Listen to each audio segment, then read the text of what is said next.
129th anniversary of Netaji Subhash Chandra Bose, observed nationwide as Paragram Divas, was celebrated with immense fervor and patriotic zeal across Tripura. The focal point of the celebrations was the historic Netaji Subhash Vidya Niketan in Agartala, which organized its traditional colorful procession to honor the legendary freedom fighter. The day commenced with Chief Minister Dr. Manik Saha hosting the national flag at the school premises.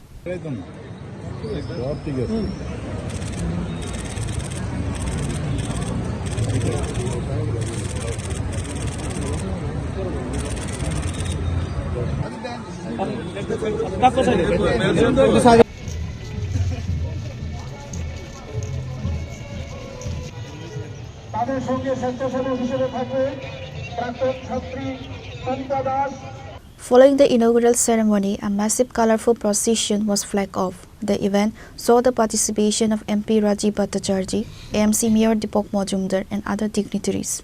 Students of Netaji Subhash Vidya Niketan, dressed in diverse traditional and historical costumes, marched through the heart of the capital. The parade featured various tableaus depicting Netaji's life, struggle and different socio-cultural themes of India.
Addressing a large gathering of students and citizens, the Chief Minister emphasized that Netaji's slogans and philosophy remain profoundly relevant in the modern era.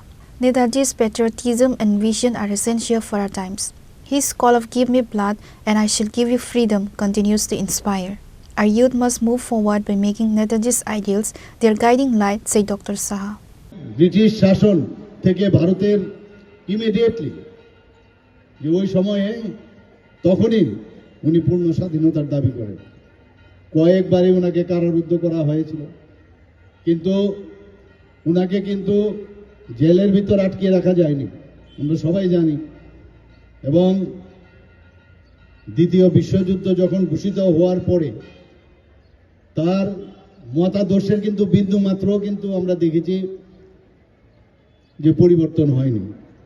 এবং ওই সময়ে অনেকে অনেক কথা বলে, কিন্তু ব্রিটিশের ওই যে অবস্থাটা তখন ছিল, তাকে যে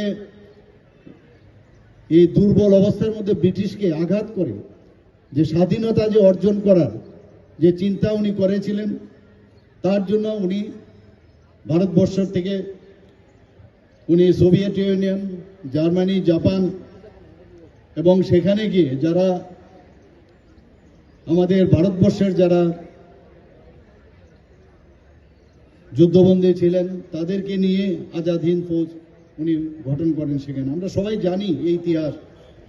এবং সেই under the leadership of Netaji Subhas Chandra বোসের যে আইএনএ ইন্ডিয়ান ন্যাশনাল আর্মি জাপানিদের সাহায্য নিয়ে, ওনাদের আর্থিক সহযোগিতায়, ওনাদের রাজনৈতিক এবং কূটনৈতিক ও সামরিক সহায়তায় নিয়ে তিনি যখন এই আজাদ হিন্দ সরকার সেখানে প্রতিষ্ঠিত করলেন আইএনএকে নিয়ে, যেটা আমার পূর্ববর্তী বক্তা বলেছেন। এবং সেটা কিন্তু দেখা গেল যে ইম্ফল ও ব্রহ্মদেশের সেখান পর্যন্ত কিন্তু পৌঁছে গিয়েছিল, আমরা সবাই জানি সেটা। কিন্তু পরবর্তীর ঘটনা আমাদের সবাই জানি, যখন জাপানের যখন অবস্থা, তারা যখন যুদ্ধে জয়ী হতে পারেনি, তখন এই আজাদ হিন্দ ফৌজের একই অবস্থায় সমস্যা হয়েছিল। আজকে উনি যেটা চেয়েছিলেন, যেটা আজকে ডক্টর দিলীপ দাস মহোদয় বলেছেন যে ইন্ডিয়ান ন্যাশনাল কংগ্রেস যেটা চেয়েছিলেন ভারতের ডোমিনিয়ন স্ট্যাটাস, এবং নেতাজি সুভাষচন্দ্র বলেছিলেন যে এইভাবে হবে না, ভারতের পূর্ণ স্বাধীনতা দরকার। এবং পরবর্তী সময়ে দেখা গেল যে লাহোরে যখন যে ঐতিহাসিক লাহোর অধিবেশন হয়, সেখানে কিন্তু এই নেতাজি সুভাষচন্দ্র বসুর যে কথাটা নিয়ে উনি এই কংগ্রেস থেকে বেরিয়ে গেছিলেন, সেটাই ওনাদের যে মতবাদ সেটা গ্রহণ করলেন, যে কংগ্রেস পূর্ণ স্বরাজের যে কথা সেখানে কিন্তু সেটা পাশ করায়। আজকের দিনে আমাদের কয়েকটা কথা আজকে না বললে নাই হয়, যে কি ধরনের যে উক্তি উনি করেছেন, যে তোমরা আমাকে রক্ত দাও, আমি তোমাদের স্বাধীনতা দেব। আজকের তারিখও এটা কিন্তু কত ইম্পর্টেন্ট, প্রাসঙ্গিক। উনি বলেছিলেন, ওনার বিখ্যাত উক্তি আজকের দিনেও প্রাসঙ্গিক, যে দিল্লি চলো। এবং এই যে দিল্লি চলো একটা এই যে কথা, এই কথার মাধ্যমে এই যে আইএনএদের ইন্ডিয়ান ন্যাশনাল আর্মি ওনার যে তৈরি হয়েছিলেন আজাদ হিন্দ ফৌজ, তাদেরকে যেভাবে অনুপ্রাণিত করার যে চেষ্টা, এক একটা শব্দ আজকে মাননীয় প্রধানমন্ত্রী নরেন্দ্র মোদীজিও দেখবেন যে এমন সব কথা উনি বলেন, এমন সব স্লোগান উনি দেন, তার মধ্যে কিন্তু উদ্বুদ্ধ আমরা হই। সেটা নেতাজি সুভাষচন্দ্র বসুর মধ্যে আমরা দেখেছি। আজকে রবীন্দ্রনাথ ঠাকুর সুভাষচন্দ্রকে কি বলেছেন? দেশ নায়ক। এবং দেশের নায়ক এবং তাসের দেশ একটা নৃত্যনাট্য উনি উনাকে সামনে রেখে উৎসর্গ করেছিলেন। আজকে এখানে আমরা কথায় কথায় জয় হিন্দ কথাটা বলি। আজকে আমাদের আর্মির থেকে আরম্ভ করলে দেশের প্রতিটা লোক এই জয় হিন্দ শব্দটা কিন্তু এখানে আমরা সবসময় উচ্চারণ করি, জয় হিন্দ, কথায় কথায়। এবং সেটা যিনি প্রথমে শুরু করেছিলেন তিনি আর কেউ নয়, Netaji Subhash Chandra Bose.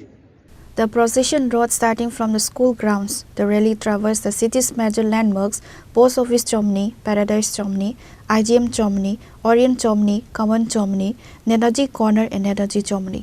Reported by Amit from Agadla, Chinikhora.